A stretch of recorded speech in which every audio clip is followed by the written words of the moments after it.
So we are facing a lot of challenges on Earth, and that's really an understatement. And we all know this. And it's really your approach to that knowledge, that awareness that matters the most. What do you do when you become aware of challenges on the planet or in your environment, your community, your family? What do you do with those challenges? Do you get really optimistic about it and cheerlead what's been called toxic positivity? Or do you look deeper at those challenges and look for a solution? Do you remain optimistic in the middle of the tragedy? Today's conversation is with Paul Zelizer of Awareprenuers, and we'll be talking about tragic optimism. Join us to find out more.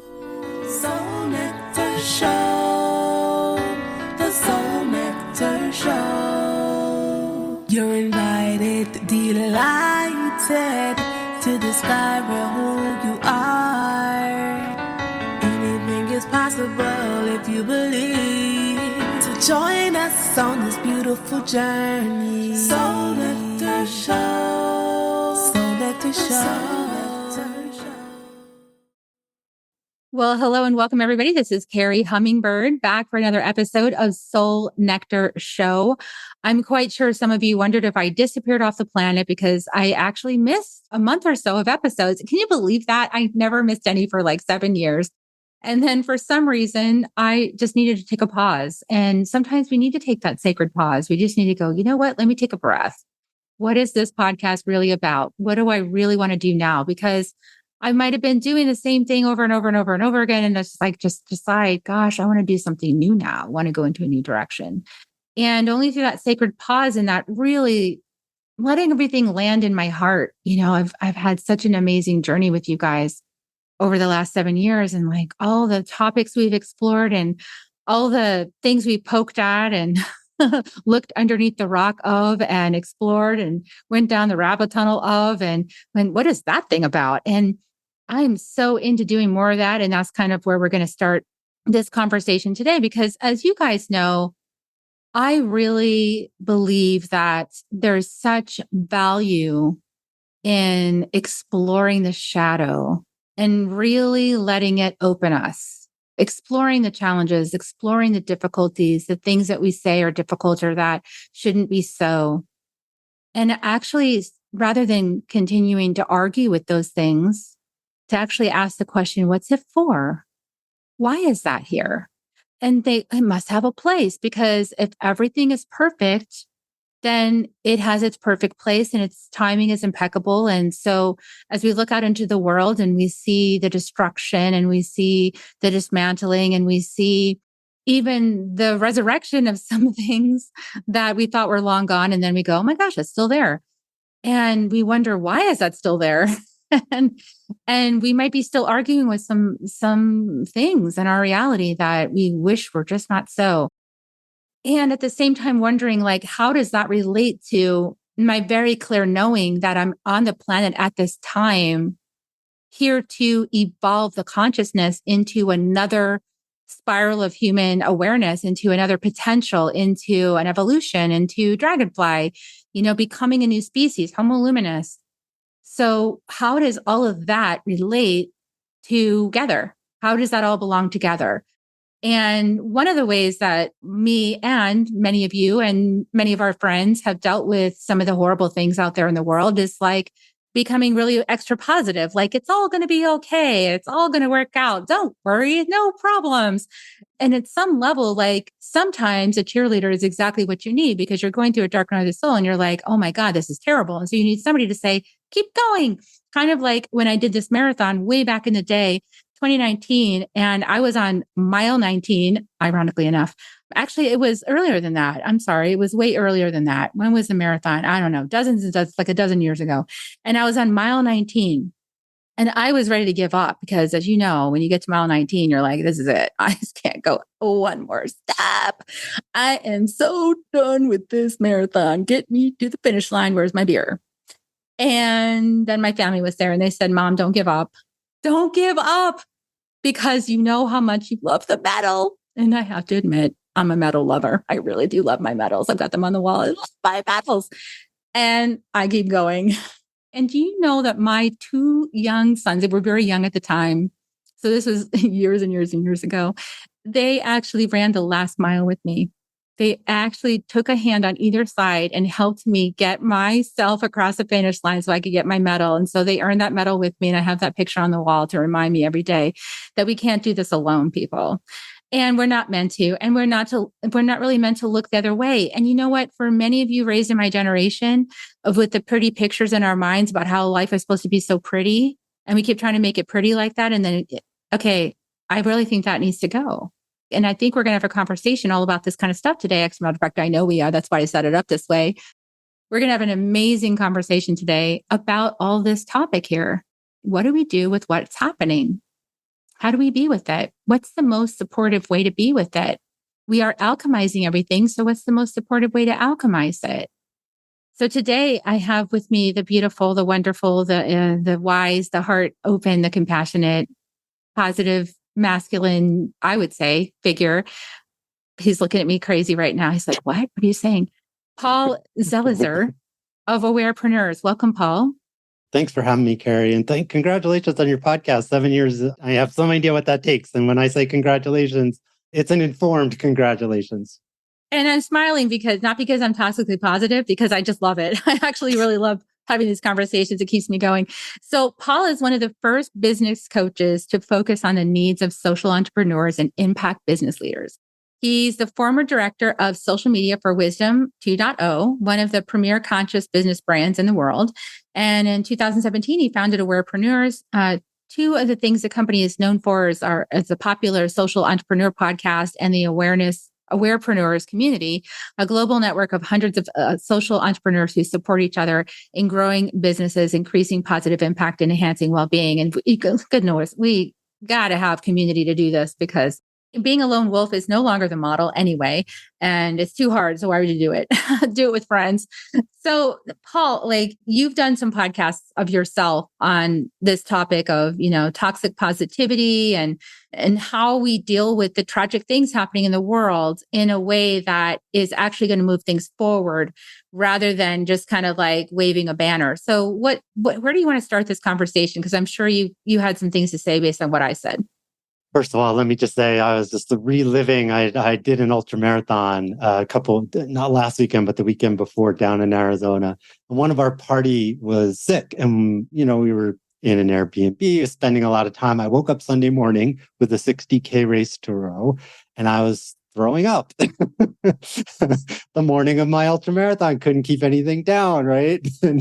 And I was like, am I going to quit? And before I even started, I felt terrible. I had a headache. And I decided, well, let me just go to the starting line and let me just see, right? And, threw up a couple more times at the starting line and got off slowly and wound up having one of the best races of my life, right? As the day went on, I was able to get some food and some calories and some liquids in me, and it all just cleared, right? So anyway, I was just thinking of that story as you were telling your marathon story.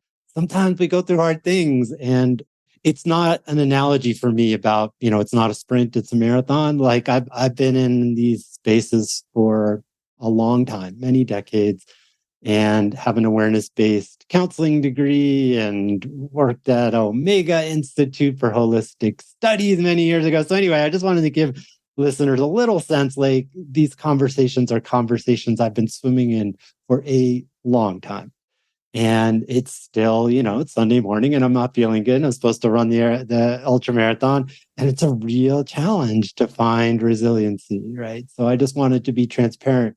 I've been in it a long time, and it's not like suddenly somebody waved a magic wand and everything's rainbows and unicorns. It's not. It's a conscious decision. So you're not at the peak and then you just got there and you can just throw the rope down for everybody else while you exactly have your margaritas?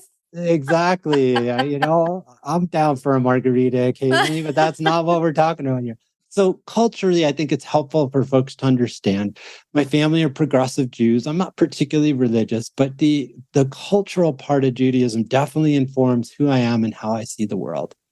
And one of not just in Judaism, but certainly in Judaism, Viktor Frankl and his book, Man's Search for Meaning, it's had an outsized impact on my life.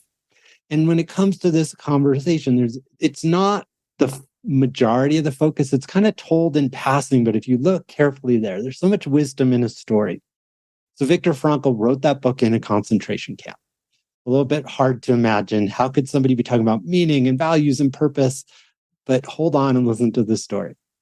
What they observed there is that the people who are like super positive and being like, this is all going to pass. And yeah, it's horrible, but by next week, like we're going to be out of here. Don't worry about it. It's going to be fine. Just like keep your spirits up. Those were the folks who broke the first. Right? It didn't last a week. It lasted years. And the folks who had that almost reactive positivity, right? Viktor Frankl literally calls it toxic positivity. That's the first time I've ever heard anybody use that. Did he get it from somebody? I don't know, but he's the first one I know who used that language. So if you've ever used the word toxic positivity, you're standing on Viktor Frankl's shoulders. And what they really learned there is that there's like a deeper, more sustainable, more like, okay, we may be here for a while. And these are really hard circumstances. But even in really hard circumstances, we as humans have the capacity to be resilient. And what contributes to that resiliency, even in his case, in the midst of a concentration camp where people you love are dying. That I've never faced any. I've faced some hard things in my life, right? But nothing that ever got that close, right? So those stories and what they learn there, and the short version of it is, if you read Man's Search for Meaning, what Viktor Frankl is encouraging us to do is to find meaning, to really be clear about our values, and to live our values, which leads to a sense of purpose. And that's how you get resiliency, even in really hard times. And when you don't have that, humans tend, the harder the experience, the more humans tend to flounder. That's like the Cliff Notes version of Man's Search for Meaning. But that story and that acuteness of like toxic positivity breaks under hard circumstances, and that there's something deeper, there's another kind of resilience that's not so attached to outcomes in our timelines, but rather is about finding meaning and purpose in the exact circumstances that we're in, and working for really good things to happen, whether that was a young woman in the same concentration camp who took it on herself. There's a popular book now called The Librarian of Auschwitz, and she took it on herself to get books. And having a book in a concentration camp would get you killed.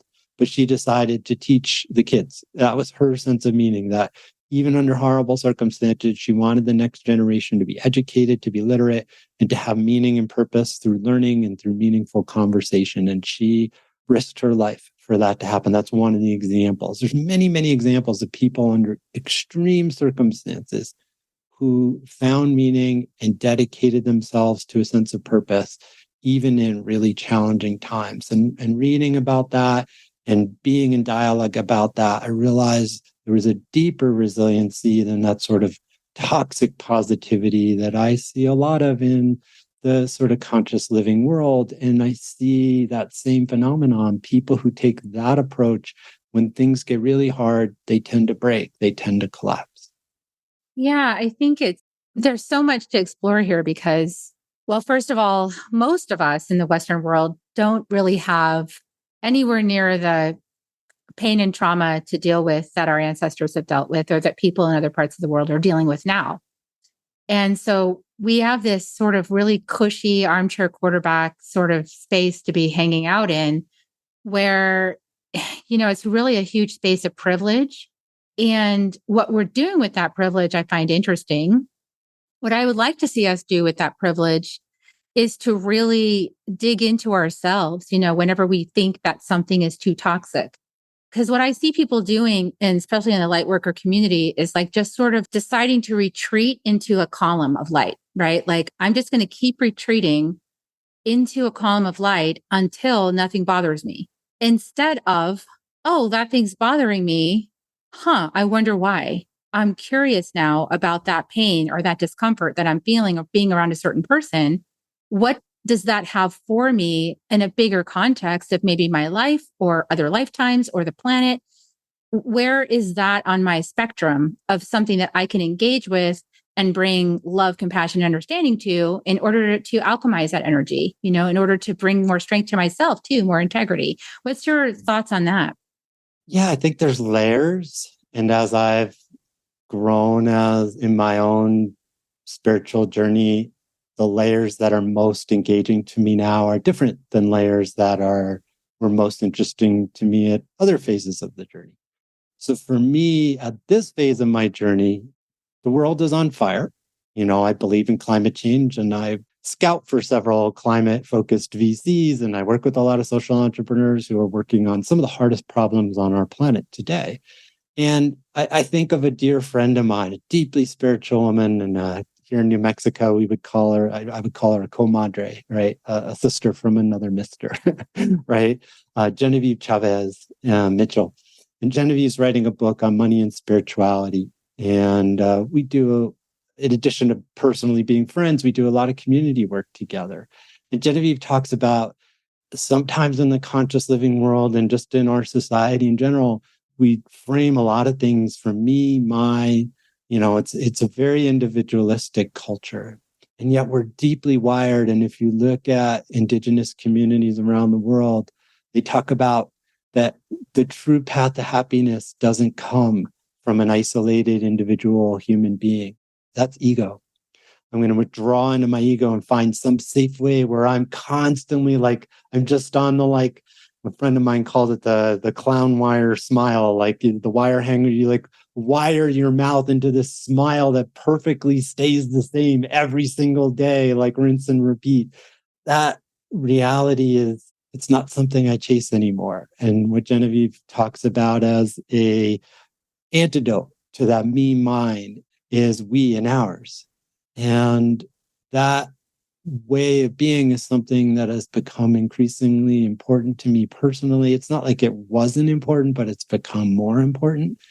And it's something that I spend a lot of time thinking about. I'm very blessed. I live a good life, 16 years in business. People know my name. I have one of the top social entrepreneur podcasts on the planet. Work comes to me. I don't go chase down work anymore. And I live very simply. It's not hard for me to meet my needs. I'm very grateful that is not true for every person on the planet.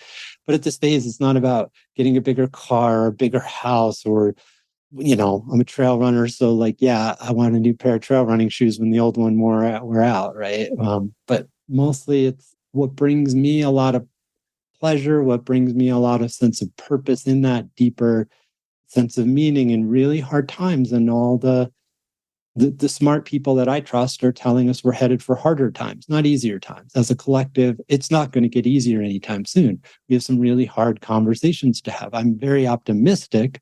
I don't necessarily like this language. Viktor Frankl's language for how I approach my life is tragic optimism. He called himself a tragic optimist. He went through the Holocaust. Tragedy happens. And yet he was still an incredibly optimistic human. A lot of people are turned off by that particular language.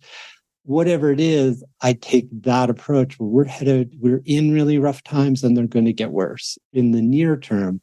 But I am part of a very dynamic communities, both locally here in New Mexico and globally, that are having incredibly enriching, meaningful conversations about some of the hardest issues of our time. And just to be a part of it, to help entrepreneurs who are doing great things, to help leaders who are having the hard conversations, whether it's on my podcast or connecting them up with investors. Genevieve is an impact investor. My brother's an impact investor. I have this very robust network that I can help connect people who are working on solutions, help them think through solutions, help them market those solutions. That's how I spend my days. And to me, I've never felt better as a human being, just physically, emotionally, mentally, and spiritually. And I am very optimistic, even though I don't know what's going to happen with some of these big challenges we're facing. Yeah, I love what you're talking about in terms of, it seems to me like what I've been realizing lately is that some of the way that some of the people in the second wave have been contributing towards New Earth has been in creating infrastructures that are simultaneous with the existing structures, sort of as a way of building the new, even while the old is still present. And finding ways for those systems, those new systems, to get connected with people who are waking up and ready for a connection with those systems so that they can get online, even as the old systems are still sort of like trying to hang on and sort of falling apart at the seams. So there's like this two worlds happening at the same time. And here's where I get, and I don't know how you feel in your heart, but in my heart, I really feel that I'm here for everyone. And so my question on my mind is always, with such big paradigm shifts, how do we bridge to people who are really still in the mindset of the old paradigms? Can we bridge to them, or do we simply need to focus on the existing communities, build that enough so that it gains enough power and momentum and awareness that people start to see, because sometimes seeing is believing, right? And so are we in the creating the system so that they work, so that seeing is believing and people can come over, or what do you think is happening? It's a great big question. Yeah, it is a big question. I think we each have to find our place with that and where we are in the continuum. I'm so busy these days. I'm an example. Tonight, I'm a scout for a wonderful climate optimized retirement fund. And this is not just like lightly green, not just like put green lipstick on a pig and call it a sustainable retirement fund. This is the most climate optimized retirement fund I've seen anywhere on the planet. It's called Carbon Collective. So tonight, after regular work of interviews and scheduling people on my podcast and clients and all the things that I do, we're having a virtual scout, like happy hour, right? To meet other scouts. The first time that particular group is meeting, I'm excited about it. And these are incredibly dedicated climate solution leaders who are helping this company that have really taken a leap and have moved the needle on what's possible. And when we decide what to do, if we have any retirement money whatsoever, many of us put more money into that pot of our lives every month, whether it's $50 or $5,000, wherever you are in your income bracket, depends on how much. But every month you're putting money into something if you are of that demographic. And most of us, even those of us who are doing, quote, sustainable investing, if you look deeply, Apple and Google count as sustainable investing because they're not oil companies or Monsanto, right? And I'm not against Apple or Google, but that's not sustainable investing. The world is not going to sustain with putting a lot more money into Google in my best, pretty informed opinion. So, whereas Carbon Collective is looking at alternative proteins and electric vehicles and solar and sustainable agriculture, really pushing the needle in really beautiful ways in my opinion. So that's where I focus my attention, is like, that's what I do all day. That's who I work with. That's who I interview. That's who I'm going back and forth with LinkedIn messages. Like, hey, that's who I go for a hike with, because some awesome young social entrepreneur here in Albuquerque will reach out. They hear my name and we go for a hike and tell me your idea. And they pitch me and we hike. And then I say, hey, let me introduce you to someone. I do that all day, every day. It never stops except when I intentionally turn it off. But if I don't turn it off, it would go on for 24/7 and never stop from all around the world. That's my role. I feel good about that role. It took me a long time to serve in that role, accept that role, build the network, build the resources that I have something to offer people like that.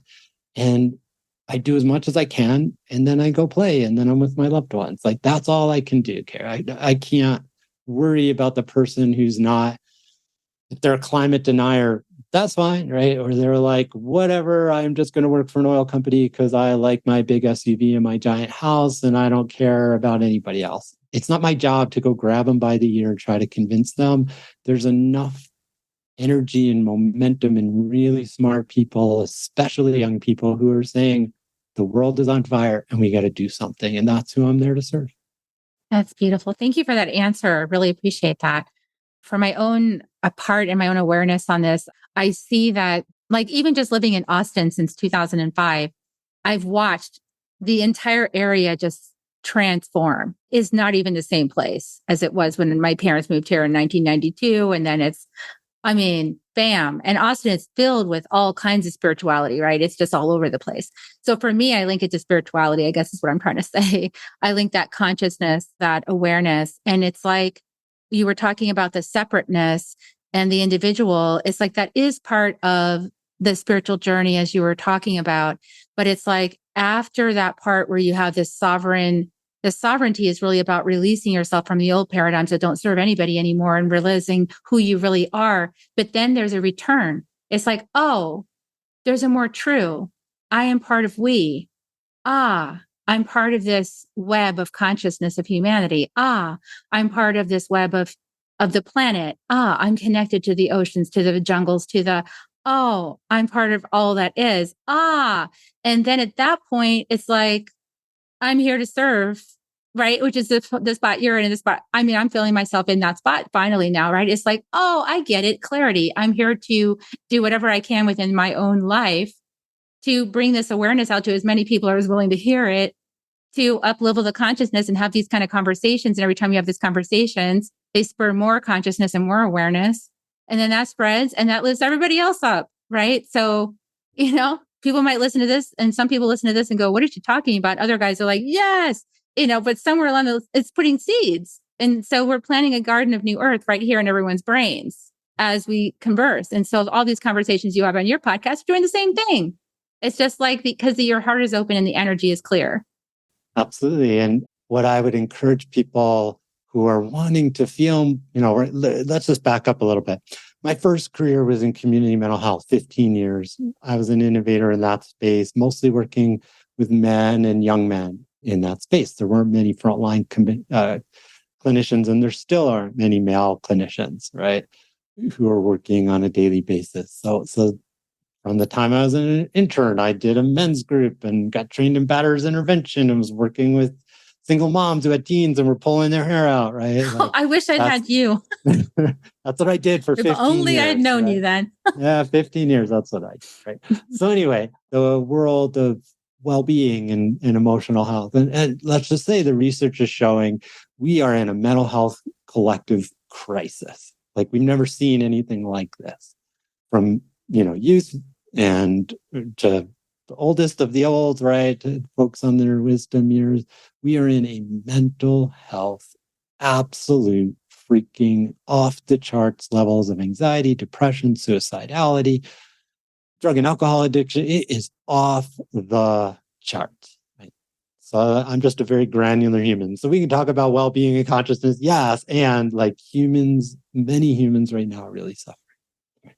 And one of the things that when I look at places where I've suffered with various mental health issues throughout my life, I disclose that, been to therapy numerous times. So let me just say that out loud, that when I find that sense of values, right? Stop grasping for the external things, that job, that relationship, that house, that whatever, that thing, right? That person who's going to make me feel better never lasted.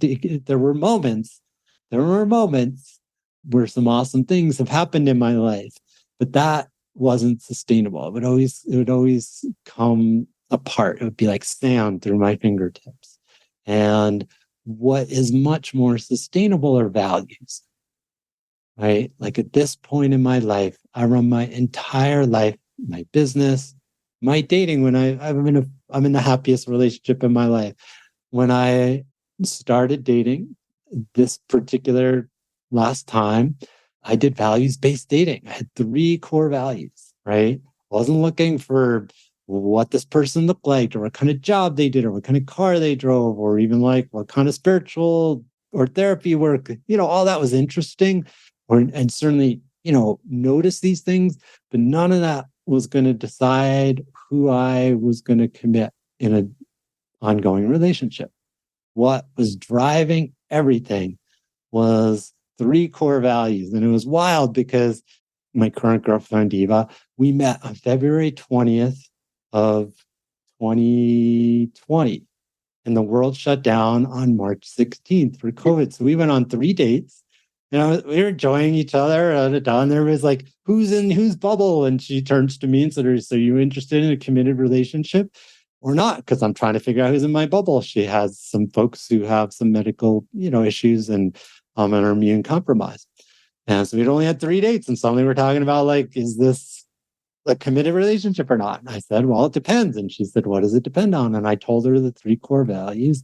And she looked at me, Carrie, and she said, where have you been all my life?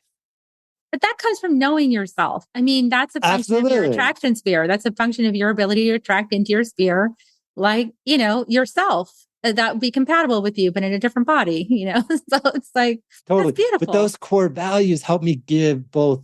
They were both useful in my own assessment of what was I looking for, as well as being able to articulate. I could articulate it so crisply, right? Or I could go on a coffee date and be like, this is an awesome human and like former gymnast and like super wealthy. And nope, I was out of there in 15 minutes, right? Because nope, this is not the right person. And younger me would have noticed, would have had shiny object syndrome, right? Very attractive, like ripped and like very wealthy, but it wasn't a good fit. Like just excuse yourself and move on, right? And so, yes, there's there's a part of being willing to go inward, and I've been a meditator for a long time, many, many, many years. And it was also like being able to let the values be the rudder of my life, whether it's work or relationship or friendships or where I live or how I invest my time. When I get busy at other phases of my life, my hand on the rudder I would get distracted by shiny objects, even when I didn't want that to happen because I had had painful experiences of, straying from what my own purpose was for. And what those core values, that exercise of just really coming up with 3 or 4 core values has made running my business so much easier, has made dating just a joy and really enriching. So much of my life got simpler. And that sense of like needing to be positive in the way that is off. Like, I don't need to go to social media or like give a rah-rah, whatever to somebody who's in a hard place at this point. My core values in my body of work, whether that's how I show up in my relationship or with my friends or in my community or in my business, I find that my optimism is expressed by the things that I'm doing. And I don't need to it's not that reactive optimism. It's really like, hey, here's somebody who's hurting, or hey, here's a person who's doing a good thing that my network could help. And it wouldn't take that much for me to introduce them or make a suggestion, or, there's things that I already have in place that could add to what they're doing and amplifying without having to give them a rah, rah, rah optimism speech. Yeah, I think, plus, does it need a rah, rah, rah? I mean, when I look back on my own journey, and this is something I've been really deepening into, this really core shift as a healer is important, is to realize that carrying people does not serve people. Caring for people serves people, but carrying people, or because it's sort of like saying, I'm not sure you can get through this, which is very disempowering, right? It's a disempowering way to look at people. And I think that part of my lifetime purpose is really exploring how can this support model be, that we currently call psychotherapy, be modified or just replaced altogether with something else. Because essentially it's the way that it's structured right now is part of the reason why people are freaking out and having such a hard time. Is because it's structured to take away the pain. It's structured to make you look for something wrong with yourself that needs fixing. It's structured to create a cycle of fixing. And it's structured to create somebody that's an expert outside of yourself that can help you stop the pain or make it go away and or fix it for you and or all these things, right? But that's actually an antithesis to what the journey actually is. And so we actually need to rewire the whole thing, needs some restructuring. And, I think that people are now overwhelmed with that system is unsustainable. And it's proven now it's unsustainable. People can't even get a session with a psychotherapist that's certified for months now because their model works too slowly. And, it takes years to get better because it's not a coaching model. It's not a model that empowers the person. It's a disempowerment, labeling, diagnosing, and then using a pill model. That is unsustainable. And it's false. Yeah. False things are unsustainable. As it turns out, false things are unsustainable. They are. as it turns out. They really are. And I feel grateful. Like on Tuesdays, we publish a new episode. So this Tuesday coming up, a week from when we're recording this, there's a fabulous founder named Vishil Patel. And Vishil he's the founder of a startup, wonderful organization called Therapy Notebooks. And he was a computer science guy who was like seeing very significant rates of mental health issues. And that's what we do as entrepreneurs. He's like, we got to do something about that.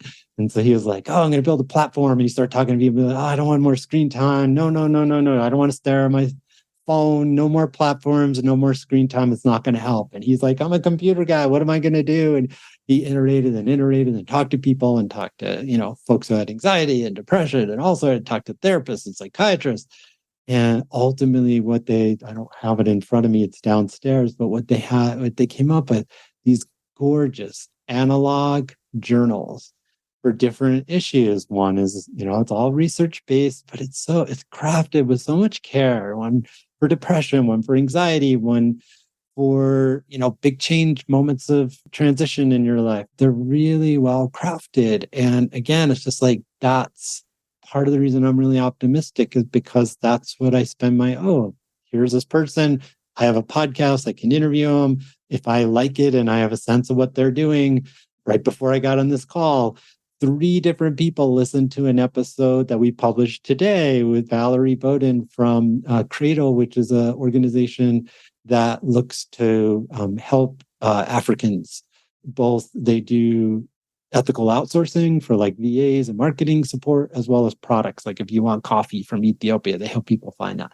3 different people, literally 15 minutes before I jumped on the call, were like, I listened to that episode, Valerie's off and I need a VA, introduce me, please, right? And I've been piloting, Valerie introduced me to a VA and I tried it out. And her name is Ruth, and Ruth has done a fabulous job for me in my business. And I can recommend with really good experience that this is a business that over delivers. It doesn't just sound good in the impact, but there really are, Therapy Notebooks, like 15-year mental health degree and a master's in counseling. I can look at this and say, they've really thought about this. And it's not meant to replace traditional therapy if somebody needs it, but it's a resource that anybody can get right here, right now. And it can augment, or in some cases, maybe you just hit a wobbly spot. And journaling is actually, I'm a research-oriented guy.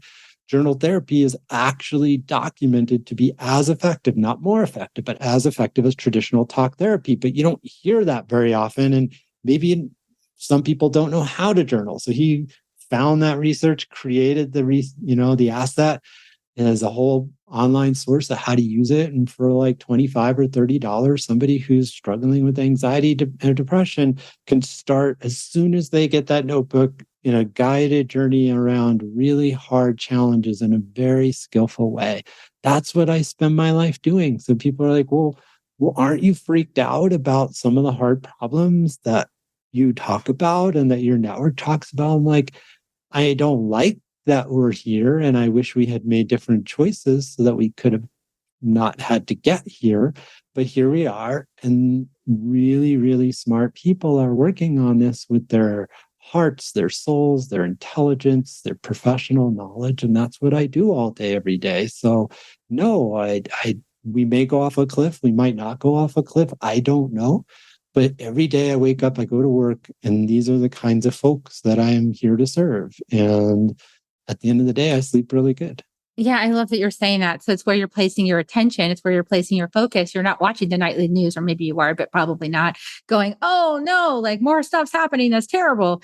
It's like you're going, okay, what's happening that's working out? What's happening that's solving a problem? That's providing a solution, that's providing a new foundation, that's providing a new option, that is from the heart, that is opening up access. And how can I help? And how can I help support that thing that's out there that's already working? Exactly. Give it some more notoriety, give it some more, some more people knowing about it. Whatever way I can. Yeah. Yeah. I love that you're doing that. So that's like a connector dot. You're a connector dot person that's connecting and helping things to grow. Yeah. That's great. Best I can. Yeah. That's awesome. And then that's the legacy part of the life, right? So that's like the elder part. It's like, oh, this is some cool stuff going on here. Really acknowledging what people are doing and celebrating that. And that energy of acknowledgement and celebration is what raises energy anyway. That's what raises consciousness. It's the reciprocity of energy back and forth. It says, hey, that's really cool. That's really cool what you're doing. I'm happier than any other time in my life, whatever that's worth. Works for you. Works for everybody. Yeah, well, that's awesome. So I know that you have a website, you have awarepreneurs.com. Of course, I'll put all this in the show notes, everybody. So, you'll get that access. Is there anything that you really, you want to share with anybody? You shared so much gold with us already, but is there anything on your heart that you just want to invite people to, or that you want to encourage? Just anything you want to share? Yeah. One of the things I'd share, Gary, we didn't talk a lot about it here, but if you look at in a modern economy, most adults spend the majority of our waking hours where? Not with our loved ones, right? Not doing what we love to do, like playing music, or I'm a trail runner, right? I went for a 3-hour long run today, right? But even today, when I went for a 3-hour long run, I'm going to work more than, I'm going to see my girlfriend today. I'm going to work more than I see her, right? We work more than any other thing except maybe sleeping. And in some cases, not even that. So one of the things, if somebody's really thinking about this, like, I want more meaning, I want more purpose, I want that deep resiliency that's less easily shaken. The two suggestions I have is, one, take a look at your work. And how can you bring whatever your core values are and start to have your work be infused more by that? And if somebody's interested in that, you don't have to be a social entrepreneur for this resource. But so Awarepreneurs is my podcast and the community site. But my coaching and consulting site is paulzelizer.com. That's my name. And on the homepage there, I have a PDF that's free that's called The 4 Questions That Every Social Entrepreneur Should Know. And those questions, you don't have to be a social entrepreneur if you're open to thinking like one. Those questions can help you really reconfigure what your work looks like and have more of that sense of like that steady, again, a lot of people don't like the name, but the tragic optimism, that long, steady, rich, meaningful sense of resiliency that so many people are hungry for. And if you'd like more of that in your work, you might check out that document. Oh, beautiful. Thank you for that. So I will look up the URL for that and share that also in the show notes. Thank you so much for coming on. I really appreciate you being here with us and taking time out of your schedule to share a positive message about the world from your perspective as seeing so many beautiful people doing so many beautiful things. And for everybody here, please like and share this out so more people find out about what Paul's doing. Share it out. Share it out with people that might be inspired by this, that have an idea, but they haven't taken action on it yet. Maybe they'll go to that podcast and go, wow, I can do this too. I should do that thing. It's in my heart. I feel a call. So I welcome you to do it. And anybody here who's like a little bit like, how do I be more tragic optimistic? Well, I'm happy to help you too, to look at those shadows and start to embrace some of the realities that we're facing in Earth. And we also have the conscious dreaming capability to change these things with action from a heart-based place. So I welcome you to have those conversations as well. And I look forward to seeing everybody next week on Soul Nectar Show. Thank you, guys. And we're going to give kisses. Oh, I forgot. We're going to give kisses. Paul, do you mind giving kisses to everybody? I don't mind giving kisses. Here come kisses. I forgot I like to do this. Okay. Love you guys so much. Thanks for tuning in and sharing your time with us. Bye for now, Thanks, everyone. Gary. If you found even one gold nugget in this episode of Soul Nectar Show, will you do us a favor? Will you subscribe, like, and share this episode? Maybe even write a comment and let us know what you thought about it. We really, really want to engage with you at a much deeper level. Let's be part of community together. Have a great week, everyone. Bye for now. To dive in deeper to nourishing conversation, visit soulnectar.show. Soul Nectar Show. Awaken the Soul Nectar Show. Take a sip from the drip of nectar from the source of who you are.